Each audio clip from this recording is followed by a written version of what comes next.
Hi friends, నమస్తే. మన హ్యాండ్స్కి పైపింగ్ వేస్తే ఆ లుక్ చాలా బాగుంటుంది కదా. చూసారు కదా, ఈ పైపింగ్ అనేది క్లాత్ కనిపించుకోకుండా ఇంత నీట్గా ఎలా కుట్టుకోవాలనేది ఈ వీడియోలో తేలికగా అర్థమయ్యే విధంగా స్టిచ్చింగ్ చేసి నేను మీకు చూపిస్తాను. ఈ వీడియో అనేది స్కిప్ చేయకుండా చూస్తే మనం ఈ పైపింగ్ తేలికగా ఎలా వేసుకోవాలనేది అర్థమవుతుంది. ఈ వీడియోని చూసి మీకు నచ్చితే తప్పనిసరిగా సబ్స్క్రైబ్ చేయండి, లైక్ చేయండి, షేర్ చేయండి. ముందుగా మనం పైపింగ్ వేసుకోవడానికి క్లాత్ అనేది రెడీ చేసుకోవాలి. ఈ క్లాత్ని హ్యాండ్స్కి వేసుకోవడానికి ఇలాగ క్రాస్గా కటింగ్ చేసుకోవాలి. ఒక 1.5 ఇంచు వెడల్పున్న క్లాత్ని తీసుకోవాలి. ఇలా తీసుకుని మనం దీని లోపల థ్రెడ్ పెట్టి ముందుగా స్టిచ్ చేసుకోవాలి. ఇలాగా థ్రెడ్ పెట్టి ముందు స్టిచ్ చేసుకోవాలి. థ్రెడ్ అనేది కదలకోకుండా ఒకసారి స్టిచ్ అనేది చేసుకోవాలి. ఇట్లా చేసిన తర్వాత ఇప్పుడు ఇది వచ్చి మన నార్మల్ పాదమేనండి. ఈ పాదంతోనే సింపుల్గా మనం ఈ థ్రెడ్ పైపింగ్ అనేది వేసుకోవచ్చు.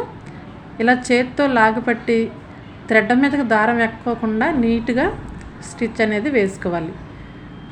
ఈ విధంగా రెడీ చేసుకుని ఎక్స్ట్రా ఉన్న క్లాత్ని కటింగ్ చేసుకోవాలి. ఇలా పైపింగ్ క్లాత్ని రెడీ చేసుకోవాలి.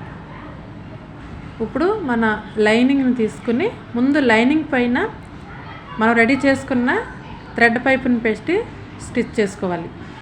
ఇలా ఫస్ట్ లైనింగ్ పైన పెట్టి థ్రెడ్ పైపింగ్ అనేది కుట్టుకోవాలి. ఈ విధంగా కుట్టుకోవటం వల్ల మనకి థ్రెడ్కి వేసుకున్న క్లాత్ అనేది బ్లౌజ్ పీస్ పైన పెట్టి కుట్టినప్పుడు క్లాత్ కనిపించుకోకుండా లోపలికి వెళ్ళిపోతుంది. అలా వెళ్ళటం వల్ల మనకి కుట్టు అనేది చాలా నీట్గా ఉంటుంది. థ్రెడ్ పైపింగ్ వేసిన క్లాత్ ఒకవేళ కనపడితే ఒక్కొక్కసారి దారాలు ఊడిపోయి మనకు చిరాగ్గా అనిపిస్తుంది. ఈ విధంగా కనుక మనం పైపింగ్ కుట్టుకుంటే కనుక పైపింగ్ అనేది నీట్గా ఉంటుంది, చూడడానికి కూడా చాలా అందంగా ఉంటుంది.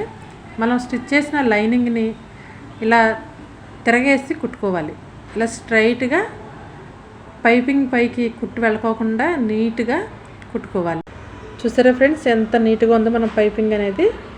మధ్యలో మనకి ఈ విధంగా నాట్ అనేది పెట్టుకుని ఇలా తిరగేసి చేతితో గట్టిగా ప్రెస్ చేయాలి. ప్రెస్ చేసి మరొకసారి ఇలా తిరగేసి పైపింగ్ మధ్యలోకి కుట్టు అనేది కుట్టుకోవాలి. ఈ విధంగా రెడీ చేసుకుంటే మనకు పైపింగ్ వేసిన క్లాత్ అనేది కనిపించుకోకుండా నీట్గా ఉంటుంది. చూసారు కదండి. ఈ వీడియో కనుక మీకు నచ్చితే తప్పనిసరిగా మన ఛానల్ని సబ్స్క్రైబ్ చేయండి, లైక్ చేయండి, షేర్ చేయండి.